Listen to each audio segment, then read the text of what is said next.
Hello everyone. आज के इस वीडियो में हम बात करेंगे क्लास 12th की ज्योग्राफी का सैम्पल क्वेश्चन पेपर आपको डिस्कस करने वाला हूं, जिसमें मोस्ट इंपोर्टेंट क्वेश्चन आपको बोर्ड एग्जाम के लिए मिलेंगे। और ये हमारा सेट नंबर 3 है। सेट सेकंड और फर्स्ट हमने ऑलरेडी कराया हुआ है, वो आप जरूर देख लीजिए और टेलीग्राम ग्रुप में ज्वाइन हो जाओ। Class 12th ESP new group नाम से अपना टेलीग्राम पे ग्रुप है। इसमें आपको इंपॉर्टेंट जो भी नोटिफिकेशन होती है, जो भी जानकारी होती है, वो वहाँ पे टाइम टू टाइम मिलती रहेगी। और आपको कोई डाउट हो तो मुझे इंस्टाग्राम पे मैसेज कर सकते हैं। मेरा नाम सतेंद्र प्रताप है और इंस्टाग्राम पे एकलव्य स्टडी पॉइंट ये मेरा यूज़र नेम है। इस नाम से सर्च करके आप डायरेक्ट मैसेज कर सकते हैं। टाइम निकाल के आपको रिप्लाई करने का प्रयास करूँगा। तो ये आपके सामने सेट हमारा 3 है। इसमें हम सबसे पहले सेक्शन ए की तरफ चलते हैं और शॉर्ट क्वेश्चन जो हमारे एमसीक्यू टाइप के क्वेश्चन होते हैं 1 मार्क्स के, इसको डिस्कस करते हैं। तो विकास के प्रारंभिक चरण में हम एक प्राकृतिक मानव की कल्पना कर सकते हैं, जिसने प्रकृति की बात को सुना और उसके प्रकोप से डर गया और उसकी पूजा की। ये कथन मानव भूगोल की कौन सी अवधारणा से समर्थित है? ठीक है, तो ये निश्चयवाद अवधारणा से समर्थित होगी, क्योंकि आपको पता है कि जब मनुष्य आदिम अवस्था में था तो प्रकृति के नियमों को नहीं जानता था, वो प्रकृति से डरता था, वो प्रकृति की पूजा करता था। ठीक है, तो उस अवस्था को निश्चयवाद कहा जाता है। नेक्स्ट क्वेश्चन हमारा है कि सेकंड की निम्नलिखित में से कौन सी घातक महामारी है जिसने अफ्रीका के कुछ हिस्सों में मृत्यु दर को बढ़ा दिया था? ठीक है, जीवन प्रत्याशा कम कर दी थी। तो यह है D, HIV AIDS. Question number 3 है हमारा, कथन और कारण पे डिस्कस करेंगे। जलोढ़ मिट्टी धान गेहूं अनाज दलहन, ठीक है, इन फसलों के विकास के लिए एक आदर्श है। तो इसका कारण की बात करें तो इसमें जलोढ़ मिट्टी नमी धारण करने की क्षमता के लिए प्रसिद्ध है। तो इसमें आपका जो कथन है वो भी ठीक है और कारण जो है वो भी ठीक है। तो आंसर आपका सी होना चाहिए, क्योंकि कथन और कारण दोनों सही है और इसको एक्सप्लेन भी कर रहा है। क्वेश्चन नंबर 4 पे चलते हैं। इसमें आपको क्या करना है, ध्यान से देखना है कि कौन सा वाला इसमें गलत है। जैसे कि विनिर्माण जो है वो सेकंड में आता है, यानी द्वितीय क्रियाकलाप में आता है, ठीक है। सूचना तकनीकी भी आपका ठीक है, खनन भी आपका यहाँ पे ठीक है। लेकिन जो ये कृषि है ये तृतीयक में नहीं आता, यानी कि आपका ये गलत था, ये आपको पहचानना था, ठीक है। क्वेश्चन नंबर 5 में व्यवसायिक श्रमिकों को डैश कॉलर श्रमिक और वास्तविक उत्पादन श्रमिक कॉलर डैश कॉलर श्रमिक कहा जाता है। तो व्यवसायिक जो श्रमिक होते हैं वो सफ़ेद कॉलर हो जाएंगे और जो वास्तविक उत्पादन श्रमिक हो जाएंगे नीला हो जाएगा, ठीक है। क्वेश्चन नंबर 6 है कि निम्नलिखित में से कौन सा जलमार्ग मैक्सिको की खाड़ी में है? तो ये आया हुआ क्वेश्चन है, ये हो जाएगा आपका मिसिसिपी जलमार्ग। और ये इंपॉर्टेंट क्वेश्चन भी है और ये रिपीटेड क्वेश्चन भी है, कई बार रिपीट हुआ है, तो ये आपको याद कर लेना है बिल्कुल। हो सकता है सेम लैंग्वेज में आपके पेपर में आ जाए। क्वेश्चन 7 है आपका कि निम्न में से कौन सा मानव विकास का उपागम नहीं है? आपने मानव विकास का उपागम पढ़ा होगा, उसमें आय उपागम था, कल्याण उपागम था, क्षमता उपागम था, लेकिन विकास उपागम नहीं था, ठीक है। तो ये आपका डी जो ऑप्शन है यहाँ पे गलत है, यही आपको पहचानना था। क्वेश्चन नंबर आपका 8वां है कि रानीगंज झरिया डिबगोई, ये सब किस टाइप के, मतलब क्या है ये? इसको हम खनन कस्बे कहेंगे या सामाजिक नगर कहेंगे या गढ़ में सेना, यानी जो हमारे गैरिसन नगर होते हैं वो होंगे छावनी वाले, या फिर धार्मिक नगर होंगे, ठीक है। तो यहाँ पे आपको थोड़ा समझना है कि ये जो है रानीगंज झरिया ये फेमस है खनन कस्बे के लिए, ठीक है। तो यहाँ पे ए हो जाएगा अपना आंसर। और क्वेश्चन नंबर 9 देखिए, निम्नलिखित सॉफ्टवेयर टेक्नोलॉजी पार्क जो है इनको उत्तर से दक्षिण दिशा की ओर व्यवस्थित करना है। उत्तर से दक्षिण यानी कि मान लीजिए यहाँ पे मैप बना देता हूँ, ठीक है। तो आपको इस तरीके से देखना होगा कि ऊपर से लेके नीचे की तरफ कहाँ पे ये आएंगे। तो ये उत्तर से दक्षिण दिशा में आपको करना है। तो सबसे पहले देखिए, जब सबसे पहले इसमें क्या आएगा, श्रीनगर आएगा, यानी इधर आएगा आपका श्रीनगर। इसके बाद आपका आ जाएगा जयपुर, जो कि बीच में आ जाएगा, कहीं इधर की साइड आ जाएगा राजस्थान में। और जयपुर के बाद आपका आ जाएगा यहाँ पे देखिए बेंगलुरु, जो नीचे कर्नाटक साइड में हो जाएगा। और तिरुवनंतपुरम जो है वो सबसे नीचे हो जाएगा, ठीक है, इस तरीके से। तो अब आपके सामने देखो यहाँ पे ऑप्शन दे रखे हैं, मैं आपके सामने लिख देता हूँ आंसर। इसको थोड़ा छोटा करते हैं, यस। अब देखिए इसमें आपका आंसर होना चाहिए डी, ठीक है। यानी सबसे पहले नंबर पे 2 है और इसके बाद आ रहा है आपका 4 और इसके बाद आपका आ रहा है 1 और फिर आ रहा है आपका 3। इस तरीके से आएगा, तो यहाँ पे आप देख सकते हैं, ठीक है। क्वेश्चन नंबर आपका जो 10th है इसको देखिए। कथन, ध्यान से पढ़ो। हमारे देश में प्रत्येक 10 वर्ष में होने वाली जनगणना के माध्यम से जनसंख्या के आंकड़े इकट्ठे किए जाते हैं। क्या ये सही है? बिल्कुल सही है। भारत में जनगणना पिछले 30 वर्षों से हो रही है, क्या ये सही है? ये गलत है बिल्कुल। यानी कारण जो है वो बिल्कुल गलत है, तो आपका यहाँ पे आंसर होना चाहिए ए, यानी केवल कथन सही है, ठीक है, बाकी सारे इसमें गलत हो जाएंगे। तो ये बहुत ही सिंपल था और आपको पता होना चाहिए। क्वेश्चन नंबर 11 देखिए, उस बोर्ड का नाम बताइए जो राष्ट्रीय जलीय संसाधनों की जल गुणवत्ता की निगरानी करता है। तो इसमें आ जाएगा आपका केंद्रीय प्रदूषण नियंत्रण बोर्ड। एलिन की जो बुक थी, एलरिच की जो बुक थी द पॉपुलेशन बॉम्ब, इसमें एक भविष्यवाणी की गई थी। क्या की गई थी कि 1970-80 के दशक में दुनिया भर में अकाल की भविष्यवाणी की गई थी, क्योंकि इन्होंने कहा था कि जिस तरीके से पॉपुलेशन बढ़ रही है ये कहीं ना कहीं बहुत खतरनाक साबित होगी, ठीक है। अब क्वेश्चन नंबर 13 है, इसमें कॉलम ए है आपके सामने, इसे ए मान लो और इधर बी मान लो। इनमें आपको सामने दे रखे हैं, आपको इनको पहचानना है कि कौन सा कहाँ पे है, ठीक है। इस पे ऑप्शन पे मत जाओ, मैं आपको ऐसे ही आंसर बता देता हूँ, आपको याद होनी चाहिए वैसे। देखो ज्वार जो है इसमें महाराष्ट्र जो है वो अग्रणी है। महाराष्ट्र में काफ़ी बड़ी संख्या में बड़ी मात्रा में ज्वार उगाया जाता है, क्वांटिटी काफ़ी ज़्यादा होती है, ठीक है। पश्चिम बंगाल की बात करें तो यहाँ पे चावल आ जाएगा। असम की बात करें तो यहाँ पे चाय आ जाएगा। कर्नाटक की बात करें तो यहाँ मक्का आ जाएगा। तो इस तरीके से अब मैंने यहाँ मैच तो कर दिए, अब यहाँ पे हो सकता है ऑप्शन ना हो, क्योंकि ऑप्शन में मुझे कुछ गड़बड़ नजर आ रही थी। तो आप इधर भूल जाओ एक बार ऑप्शन को, केवल इतना देख लो, ये आपको समझ में आना चाहिए, ये आपको याद होना चाहिए, ठीक है। एक क्वेश्चन आपके सामने, क्वेश्चन नंबर 14, कह रहे हैं कि भारत में दुनिया का दूसरा सबसे बड़ा सड़क नेटवर्क है जिसकी कुल लंबाई कितनी है। देखिए इसमें ये 2005 के आंकड़े दिए हुए। और याद रखना, एक बार थोड़ा ध्यान रख के जाना कि अगर आपके पास ओल्ड एनसीईआरटी है, अगर आपने नई बुक नहीं खरीद रखी है अभी की, पुराना एडिशन है, तो उसमें आपको ये वाले आंकड़े मिलेंगे, ठीक है। और उसमें आपका आंसर जो होगा उसके अकॉर्डिंग 33.1 होगा। लेकिन वो गलत है, क्योंकि अब आपकी जो नई बुक है उसमें आपको 2021-22 के आंकड़े मिल जाएंगे, ठीक है। आपकी जो पिछले साल जो भी पिछले 1-2 साल वाली एनसीईआरटी है वहाँ पे आपको आंकड़े अलग मिलेंगे। 62.16 लाख किलोमीटर, तो ये आपका सही आंसर होगा। तो थोड़ा सा बिल्कुल दिमाग खोल के करना, पेपर में अगर ये क्वेश्चन आ जाए तो थोड़ा सा ध्यान रखना, ठीक है। ये 2021-22 के अनुसार हो जाएगा। तो यहाँ तक हमारे क्वेश्चन हो गए हैं, क्वेश्चन नंबर 14, ठीक है। अब चलते हैं हम क्वेश्चन नंबर 15 पे। इसमें क्या है, हमारे सामने यहाँ पे एक पैसेज दिया हुआ है, इसको हमें पढ़ना है और इसके अकॉर्डिंग हमारे आंसर जो दे रखे हैं उसको आंसर करना है, ठीक है। तो पैसेज आप वीडियो को पॉज करके पढ़ लो, मैं सीधा क्वेश्चन आंसर पे चलता हूँ। क्वेश्चन नंबर 15 है कि दूरियों पर सूचना के इलेक्ट्रॉनिक प्रसारण के साधन के रूप में क्या जाना जाता है। तो इसको दूर संचार कहा जाता है, ठीक है। तो सी आंसर आपका ठीक होगा। वैश्विक संचार में क्रांति ला दी, किसने ला दी? इंटरनेट ने ला दी, ठीक है। बी ऑप्शन आपका सही हो जाएगा। उपग्रह संचार जो है वो डैश से सूचना प्रसारित करता है। ऑप्शन में दे रखा दफ्तर, सड़क, पृथ्वी और अंतरिक्ष, और इनमें से कोई नहीं। तो यहाँ पे भी आपका सी आंसर हो जाएगा, ठीक है, अंतरिक्ष, पृथ्वी। और इसके बाद क्या है, ये आपका इंग्लिश में हो गया। यस, यहाँ पे हमारा सेक्शन ए जो था वो खत्म हो जाता है, ठीक है। अब चलेंगे हम सेक्शन बी पे। सेक्शन बी देखिए आप एक बार ध्यान से, इसमें क्या है, आपको शॉर्ट टाइप के आंसर ही हैं, ज़्यादा कोई बड़े नहीं है। सोर्स बेस्ड क्वेश्चन आपको करने हैं।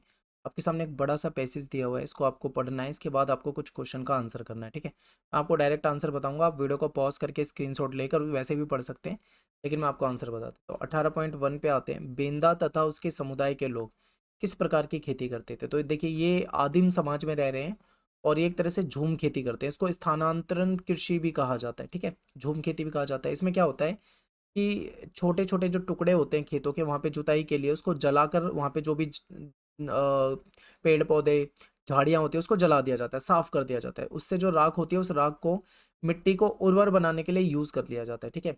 तो ये स्थानांतरण कृषि हो जाएगी इनकी, तो ये इसका आंसर हो जाएगा। नेक्स्ट है कि बेंदा तथा उसका मित्र किससे डरते थे। तो देखिए ये क्या, ये जो डरते थे ये बाहरी लोगों से डरते थे। अगर बाहरी लोग जंगलों में आ जाएं वहाँ, ठीक है, तो ये उनसे डरते थे। नेक्स्ट क्वेश्चन है कि बेंदा डैश जंगलों में रहता है, कहाँ पे।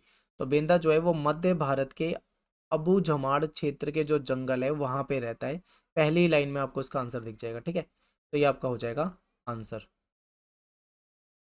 इसके बाद देखो क्वेश्चन नंबर 19 है आपके सामने, से ध्यान से देखो, बहुत ध्यान से देखो इसे, ठीक है। देख लिया होगा आपने अच्छे तरीके से। चलिए अब क्वेश्चन पे ले चलता हूँ। क्वेश्चन है कि भारत में पुरुष पुरुष जो है वो प्रवासन का सबसे आम कारण क्या है। देखिए भारत के जो पुरुष हैं वो काम और रोजगार की तलाश में ही सबसे मतलब ज्यादा प्रवास करते हैं। तो इसका आंसर काम या फिर रोजगार की तलाश हो जाएगा, ठीक है। नेक्स्ट क्वेश्चन है कि कितने प्रतिशत पुरुष जनसंख्या परिवारों के साथ प्रवासित होती है। अब देखो, परिवार के साथ जाना यानी ये वाला, तो ये वाला आपको कहाँ पे दिख रहा है, ये हो जाएगा। तो यहाँ पे आपका आंसर हो जाना चाहिए 20%। ठीक है, 20% जनसंख्या जो है वो परिवारों के साथ जाते हैं। इसके बाद लास्ट क्वेश्चन है कि कितने प्रतिशत पुरुष अन्य श्रेणी के तहत प्रवासन करते हैं। अब अन्य श्रेणी अदर, ये वाला है अन्य श्रेणी, तो पहचानो इसको इसमें। ये तो ये हो जाएगा आपका 34% अन्य। तो यही आपको आंसर करना था। अब चलते हैं क्वेश्चन नंबर 20 की तरफ। यहाँ से आपके 3 नंबर के क्वेश्चन है।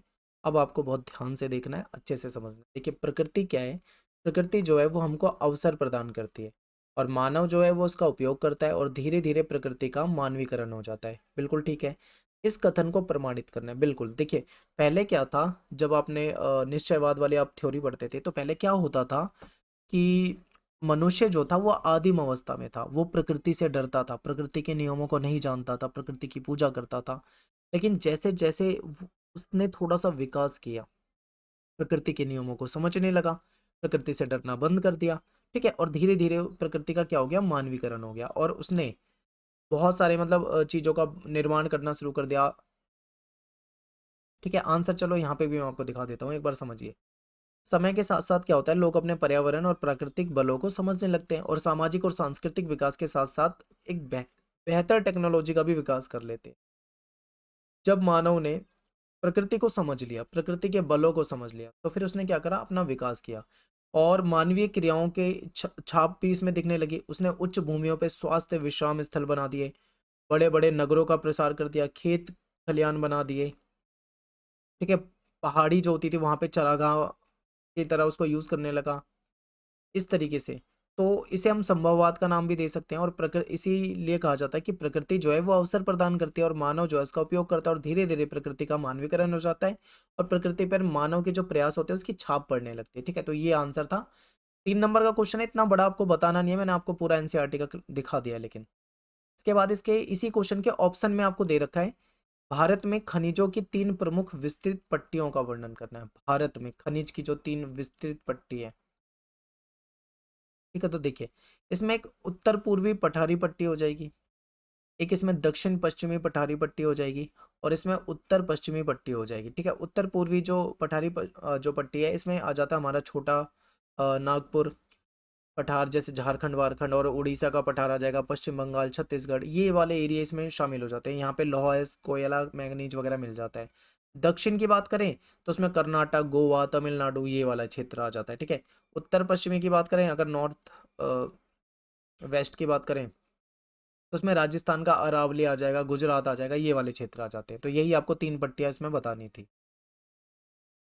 क्वेश्चन नंबर 21 है आपका, जो हमारी नमामि गंगे परियोजना है, इसका प्रमुख उद्देश्य क्या है। देखिए, ये गंगा नदी जो है इसको साफ करने की ये परियोजना थी। ठीक है, तो गंगा नदी के प्रदूषण को कम किया जाए, गंगा नदी को साफ किया जाए, उसको पुनर्जीवित किया जाए, ये इसका उद्देश्य था। सीवेज जो ट्रीटमेंट प्लांट था, जो पानी को साफ किया जाता है, उसकी कैपेसिटी को बढ़ाना था, जल की जो गुणवत्ता होती है उसको सुधारना था, और जो औद्योगिक क्षेत्र से जो केमिकल वाला कचरा जो नदी में डाल दिया जाता है, गंदा पानी जो होता है जिसमें केमिकल्स होते हैं, जिससे नदी प्रदूषित होती है, उसको नदी में जाने से रोकना था। ये इस परियोजना का उद्देश्य था। ठीक है,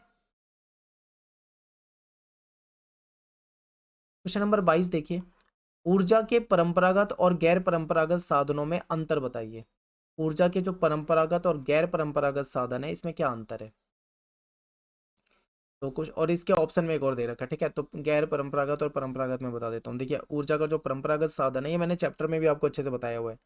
इसमें क्या होता है कि जो पारंपरिक ऊर्जा के स्रोत होते हैं, जो मतलब लंबे समय से प्रयोग में है, और ये प्रकृति में मतलब एक बड़ी मात्रा में, असीमित मात्रा में आप सॉरी सीमित मात्रा में ये उपलब्ध होते हैं।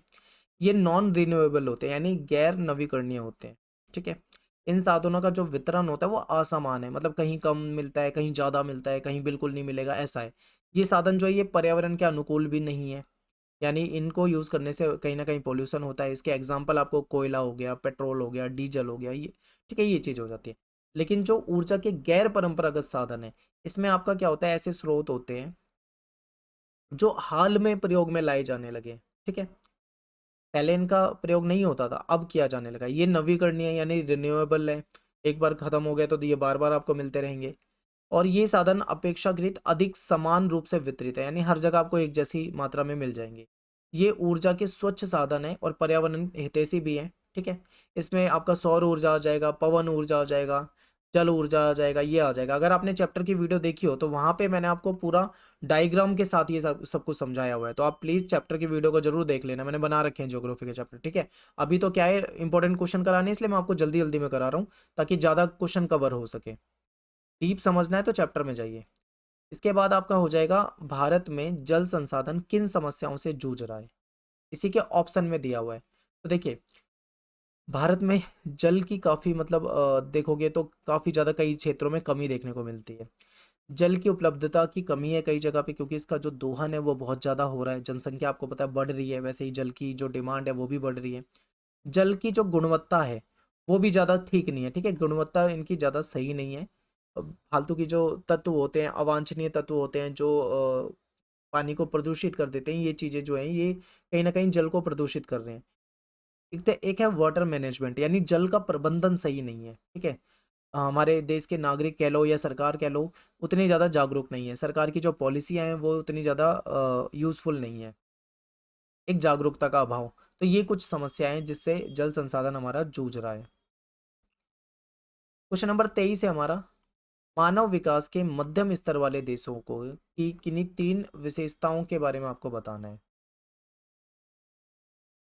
तो देखिए, मानव विकास के जो मध्यम स्तर वाले देश हैं उनकी संख्या ज़्यादा है। ठीक है, यानी मानव विकास के मध्यम स्तर मतलब जहाँ पे ना तो बहुत ज़्यादा विकास हो रखा ना बहुत कम विकास हो रखा, मध्यम है।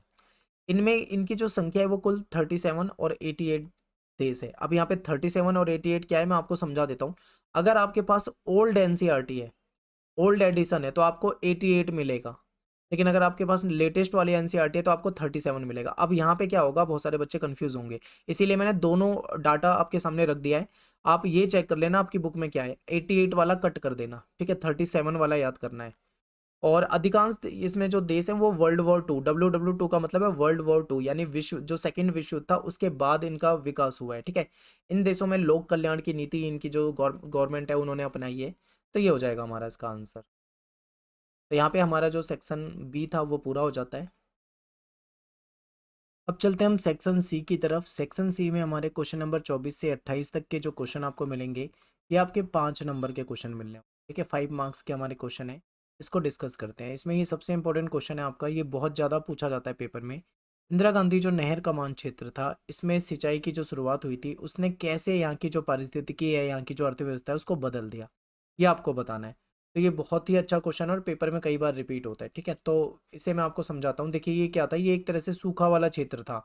यहाँ पे जो ये नहर आ गई थी, नहर की वजह से जो यहाँ पे सिंचाई की सुविधाएं आ गई थी, उससे इस क्षेत्र को काफ़ी लाभ हुआ। लाभ क्या हुआ था, तो सबसे पहले आप ये देखो कि यहाँ पे जब सिंचाई होने लगी तो यहाँ की जो कृषि अर्थव्यवस्था थी उसमें फ़ायदा मिला। ठीक है, कृषि की जो अर्थव्यवस्था थी उसमें फ़ायदा मिला।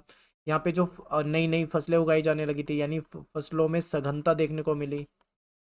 यहाँ की ज़मीन को फ़ायदा हुआ, मिट्टी को नमी मिल गई थी पानी के कारण।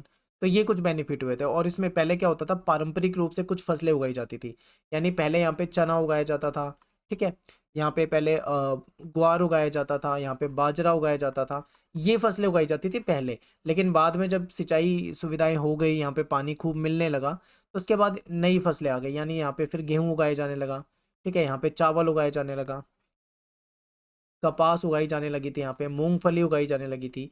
तो ये बेनिफिट हो रहे थे। यहाँ की जो कृषि पशुधन उत्पादकता था वो बढ़ने लगी थी, यहाँ पे आर्थिक विकास हो रहा था। तो इतने सारे पॉइंट आप यहाँ पे बता सकते हो, 5 पॉइंट से ज़्यादा मैंने आपको बता दिए, ये आप इसमें बता सकते हो कि ये बेनिफिट हुए। ठीक है, अब चलते हैं इसके नेक्स्ट क्वेश्चन पे। क्वेश्चन नंबर 25 में आइए, जनांकिकीय चक्र क्या है और जनांकिकीय संक्रमण सिद्धांत की 3 अवस्थाओं का यहाँ पे आपको वर्णन करना है। जनांकिकीय चक्र क्या होता है, तो देखिए इसको, इसमें 3 अवस्थाएं होती है। जनांकिकीय चक्र क्या है मैं आपको थोड़ा सा स्क्रीन पे ले चलता हूँ और आपको एनसीईआरटी की लैंग्वेज में दिखाता हूँ।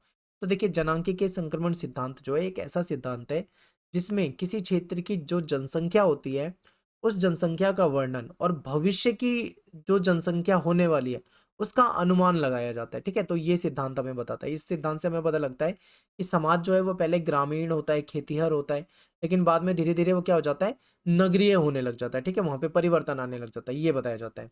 अब इसकी जो जनांकिकीय संक्रमण होते हैं, इसकी 3 स्टेज होती है, यानी कि 3 इसकी अवस्था होती है। पहली अवस्था देखो क्या है, पहली अवस्था में क्या होता है कि जब लोग ग्रामीण होते हैं, खेतिहर होते हैं, पढ़े लिखे नहीं होते, ज़्यादा मजदूर टाइप के लोग होते हैं, ठीक है। तो ऐसे में क्या होता है कि उच्च प्रजननशीलता होती है, यानी कि बच्चों का जन्म जो होता है वो ज़्यादा होता है, क्योंकि जब ज़्यादा पढ़े लिखे लोग नहीं होंगे तो ये चीज़ें होंगी।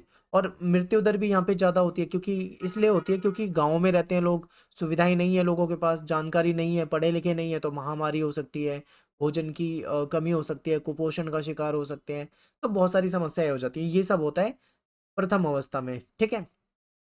अधिकांश लोग इसमें क्या होता है, अशिक्षित होते हैं, और उनका जो टेक्नोलॉजी वाला स्तर होता है वो भी कम होता है। 200 वर्ष पूर्व लगभग लगभग विश्व के सारे देश इसी अवस्था में होते थे, ठीक है, प्रथम अवस्था में थे। इसके बाद क्या है, सेकंड अवस्था। सेकंड अवस्था में क्या है, प्रजननशीलता तो ऊंची बनी रहती है, लेकिन जो समय के साथ साथ मृत्यु दर जो है वो कम हो जाती है, घट जाती है। क्यों? क्योंकि पहले क्या था, लोगों के पास इलाज नहीं था उपलब्ध, छोटी छोटी बीमारियों से मर जाते थे लोग, हैजा हो गया मर गए, टीबी हो गया मर गए, ठीक है, यहाँ तक कि मलेरिया वगैरह में मर जाते थे लोग। तो छोटी छोटी बीमारियों में मर जाते थे, लेकिन बाद में क्या हुआ, धीरे धीरे जो स्वास्थ्य सुविधाएं हैं वो बढ़ गई। तो ऐसे में क्या हुआ, स्वास्थ्य सुविधाएं बढ़ने से मृत्यु दर भी कहीं ना कहीं कंट्रोल में हो गई। पहले जो छोटी छोटी बातों में मौत हो जाती थी, अब वो नहीं होने लगी, ठीक है, क्योंकि स्वास्थ्य स्तर में सुधार आ गया था। तो इसलिए जनसंख्या का जो जन्म स्तर है वो तो बढ़ रहा है, लेकिन मृत्यु दर कम हो रही है। जब मृत्यु दर कम हो जाएगी और जन्म दर बढ़ जाएगी, तो कहीं ना कहीं जनसंख्या जो है वो आपको बढ़ती हुई नजर आएगी, ठीक है। अंतिम अवस्था क्या होती है, अंतिम अवस्था में प्रजननशीलता और मृत्यु दर दोनों ही घट जाती है, यानी कि बच्चे भी कम ही पैदा होते हैं और उनकी मृत्यु भी, और मृत्यु देखें तो मृत्यु भी कम ही होती है। इसमें जनसंख्या एक तरह से स्थिर हो जाती है, ठीक है, या तो फिर बहुत धीमी गति से बढ़ेगी या स्थिर हो जाएगी, क्योंकि अब जो जनसंख्या है वो ग्रामीण नहीं रही, अब वो नगरीय हो गई है, अब वो धीरे धीरे शिक्षित हो गई है, उसके पास तकनीकी ज्ञान आ चुका है, ठीक है, परिवार को वो नियंत्रित कर सकते हैं। तो ये बेनिफिट हुए, तो इसी को जनांकीय संक्रमण के रूप में हम जानते हैं। इसके बाद नेक्स्ट क्वेश्चन है कि भारत में जो उद्गम और गंतव्य दोनों क्षेत्रों में प्रवासन के आर्थिक परिणामों को बताइए। देखिए क्या होता है, जैसे मान लीजिए कोई व्यक्ति है, वो भारत में रहता है, ठीक है, वो भारत से चला जाता है मान लीजिए यूएसए में, यानी वो भारत से यूएसए की तरफ प्रवास कर गया है। अब वो यूएसए में जाके काम करता है, वहाँ पे वो मान लो कोई जॉब करता है, प्राइवेट सेक्टर या जो भी उसकी जॉब है, और उस जॉब के जरिए वो पैसे कमाता है, ठीक है, डॉलर्स में कमाएगा, और उसको फिर वो इंडिया में भेजेगा। तो उससे क्या होगा, ये तो हो गया एक सिनेरियो जहाँ पे क्या है, एक व्यक्ति जो है भारत का है, वो बाहर चला गया, विदेश चला गया, वहाँ पे जाके पैसे कमा रहा है और भारत में भेज रहा है, तो वो जो मनी होगी, वो जो अमाउंट होगा, हुंडी होगी, वो ट्रांसफर जो करेगा वो अमाउंट ज़्यादा होगा, ठीक है। अब सेम दूसरा सिनेरियो देखो, यहाँ पे मान लो कोई भारत का ही व्यक्ति है, वो मान लो बिहार राज्य में रहता है, अब वो बिहार से चला जाता है पंजाब राज्य में, ठीक है, वो पंजाब में जाके कमाता है और पंजाब से फिर वो पैसा भेजता है अपने बिहार में, अपने गांव में। तो वहां पे क्या अंतर होगा, वहां पे भी पैसा तो आएगा, लेकिन वो जो अमाउंट होगा वो उतना ज्यादा नहीं होगा जितना उसको बाहर की कमाई से मिलता है। तो ये कुछ आर्थिक प्रवास के द्वारा भेजे जाने वाले आर्थिक परिणाम हो जाते हैं एक तरह से। तो यही आपको यहाँ पे समझना है, मैं आपको एनसीईआरटी की लैंग्वेज में समझाता हूँ, थोड़ा देखिए। देखिए, उद्गम प्रदेश के लिए जो मुख्य लाभ होता है वो प्रवासियों द्वारा भेजी गई हुंडी होता है। क्या होता है कि जहाँ से लोग करके गए हैं, बाहर चले गए, मान लो बाहर जाके रह रहे हैं, यूएसए में रह रहे हैं, यूएसए से पैसे कमा रहा है व्यक्ति और इंडिया में भेज रहा है, तो उससे उसको फायदा ज़्यादा होगा। क्यों होगा? क्योंकि एक तरह से आप ये देख लो कि जो पैसा आएगा वो ज़्यादा आएगा, उसकी जो राशि होगी, अमाउंट जो होगा वो ज़्यादा होगा, ठीक है, अंतर्राष्ट्रीय स्तर पे अगर वो वहाँ पे बाहर जाके काम कर रहे हैं। लेकिन अगर यही दूसरी तरफ हो जाए, वो इंडिया में हो जाए, तो वहाँ पे फिर वो अमाउंट उतना ज़्यादा नहीं होगा।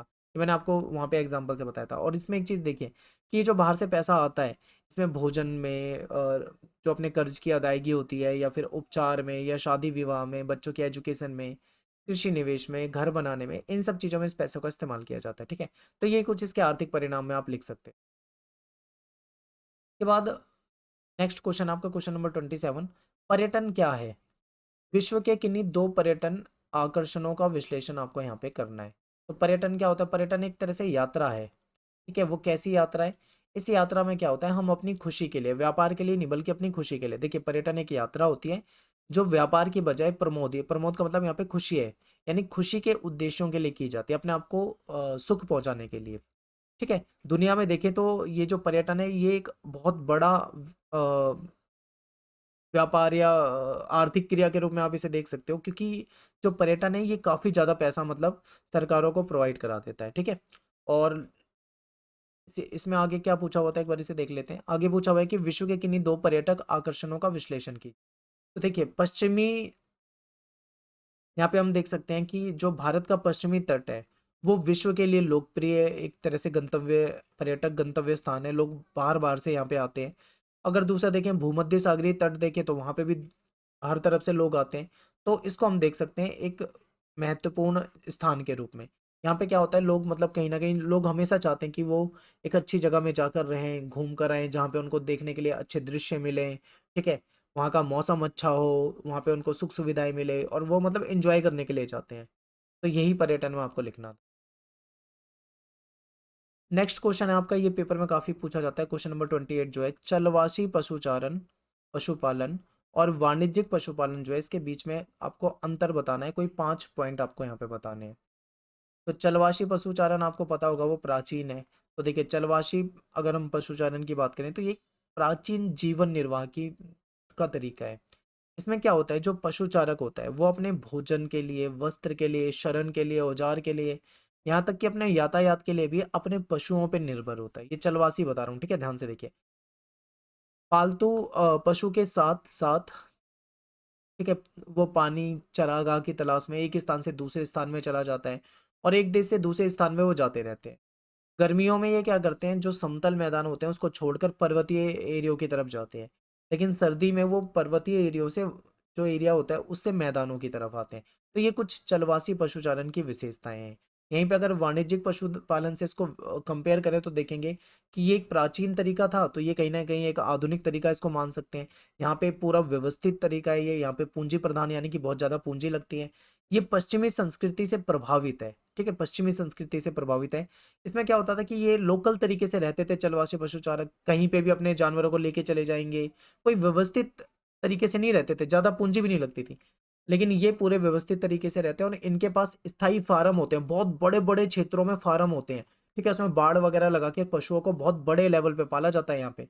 इसमें केवल एक ही प्रकार के पशु पाले जाते हैं। जैसे मान लो कोई फार्म है, वो उसमें भेड़ पाली जा रही है तो उसमें बहुत सारी भेड़ पाली जाएगी, ठीक है, दूसरे पशु नहीं होंगे। मान लो किसी फार्म में बकरी पाली जा रही है तो बहुत बड़े लेवल पे बकरी पाली जाएगी। गाय पाली जा रही है तो गाय पाली जाएगी, ठीक है, इस तरीके से होता है ये। इसमें क्या होता है, ये जो पशु पाले जाते हैं इनका इस्तेमाल किया जाता है मांस प्राप्त करने के लिए, इनसे खाल प्राप्त करने के लिए, ऊन प्राप्त करने के लिए, ठीक है, दूध वगैरह प्राप्त करने के लिए भी इनको यूज किया जाता है। तो ये इन दोनों के बीच में डिफरेंस है, ये आपको पता होना चाहिए और ये पेपर में पूछा जाता है। देखिए इसी क्वेश्चन के ऑप्शन में, 28वें क्वेश्चन के ऑप्शन में एक क्वेश्चन दे रखा है, भारत में वायु प्रदूषण एक गंभीर समस्या क्यों है, एक कारण बताइए। तो देखिए ये एक ऐसा क्वेश्चन है कि जिसमें आप बना बना कर भी लिख सकोगे, ठीक है, आराम से आप बना कर लिख सकते हो। नहीं भी आपने पढ़ा तो भी आप लिख सकते हो। तो चलिए मैं आपको दिखा देता हूँ एनसीईआरटी के लैंग्वेज में वायु प्रदूषण।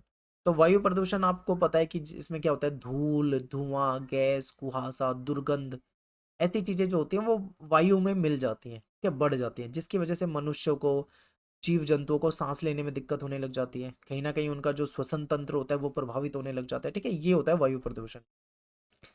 और आपको पता है ये क्यों होता है, क्योंकि हमारे जो पर्यावरण में जो जहरीली गैसें होती हैं वो धुएं के रूप में इसमें फैल जाती हैं, ठीक है, जीवाश्म ईंधन के जलाने से ऐसा होता है, खनन से होता है और आग वगैरह जलाने से होता है, ठीक है। तो इसकी वजह से क्या होता है, हमारी जो वायु है वो प्रदूषित हो जाती है और हमारा श्वसन तंत्र जो होता है, हमारा जो तंत्रिका तंत्र होता है वो प्रभावित होता है। हमें कई तरह की बीमारी हो जाती है, अस्थमा जैसी बीमारी हो सकती है या अन्य बीमारी हो सकती है। नगरों में आप देखोगे तो वहाँ पे कोहरे की एक एक मतलब परत सी जमी दिखती है, ठीक है, उसको धूम्र कोहरा कहते हैं। वो कोहरा नहीं होता रियल में, वो पोल्यूशन होता है, ठीक है, हम उसको कोहरा समझ बैठते हैं। ये बहुत ही ज्यादा घातक होता है। तो कारण पूछा हुआ है तो कोई भी एक कारण बता सकते हो कि उद्योगों से निकलने वाला धुआं हो सकता है, गाड़ियों से निकलने वाला धुआं हो सकता है, कोई भी एक कारण बता के आप इसको स्पष्ट कर सकते हो, ठीक है, ज्यादा मुश्किल नहीं है, बहुत ही आसान क्वेश्चन था ये। इसके बाद आपका सेक्शन डी है। सेक्शन डी में देखिए आपके क्या है, इसमें आपके मैप मिलेंगे। एक इसमें वर्ल्ड का मैप है और एक इसमें इंडिया का मैप है, दोनों तरह के मैप है। तो इसमें सबसे पहले वर्ल्ड की बात कर लेते हैं। इसमें आपके ये क्वेश्चन है, आप एक बार इन क्वेश्चन को ध्यान से देख लो, ठीक है, ध्यान से इन क्वेश्चनों को देख लो। आंसर मैंने इनके लगा दिए हैं, आप यहाँ से क्या कर सकते हो, स्क्रीनशॉट ले सकते हो और इसका स्क्रीनशॉट ले सकते हो, उसके बाद अपने आंसर को देख सकते हो, ठीक है। तो इसी तरीके से इंडिया वाला मैप एक बार देख लो आप। इसका भी स्क्रीनशॉट ले सकते हो इंडिया वाले का। और यहाँ पे इसके आंसर लगाए हुए हैं, आप यहाँ से देख सकते हो। तो इस तरीके से आप प्रैक्टिस कर सकते हो। आपको ये मैप मैंने इंडिया का और वर्ल्ड का दोनों प्रोवाइड करा दिए। और यहाँ पे हमारा वीडियो खत्म हो जाता है। तो मिलते हैं आपसे नेक्स्ट वीडियो में। थैंक्स फॉर वॉचिंग सभी को। जय हिंद, जय भारत।